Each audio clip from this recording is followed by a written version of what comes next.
Samantala, Teresa, nanindigan ng kampo ni Vice President Sara Duterte na nakabatay lamang sa konklusyon, spekulasyon at naratibo ang mga reklamong impeachment laban sa kanya. Sinabi ni Attorney Michael Poa, tagapagsalita ng defense team ni VP Sara, na may depekto ang mga reklamong impeachment laban sa kanya. Yan ang panindigan ng kampo matapos ideklarang sufficient grounds sa mga reklamo. Ayon sa kanya, wala itong sapat na ultimate facts na hinihingi na patakaran sa tanong kung haharap si Vice President Sara Duterte sa mini-trial simula ngayong March 25.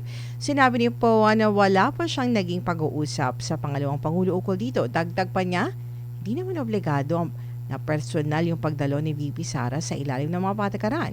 Anya, anumang desisyon ay ibabatay sa kanyang karapatan at sa payo ng kanyang mga abogado. Attorney Sal? Defective Well, po ang impeachment. Parang wala namang bago. Ito din yung last na final din nila, Attorney Sal. inulit lang nga nila, di ba? Sabi ko, it was just a rehash of the black propaganda which they used against her in the first impeachment.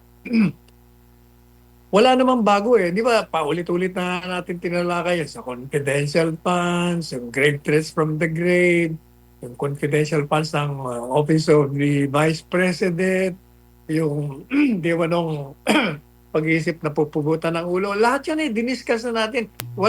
It's absurd. Absurd ang grounds. Groundless na absurd pa. Kaya ano mo na yan, diretso mo na, magbutuhan na kayo. Mananalo naman kayo sa butuhan. Hanggang doon lang kayo sa Kamara de Representante. Pagdating nyo sa Senado, wala. 4 lang o hanggang 6 lang ang boboto for conviction.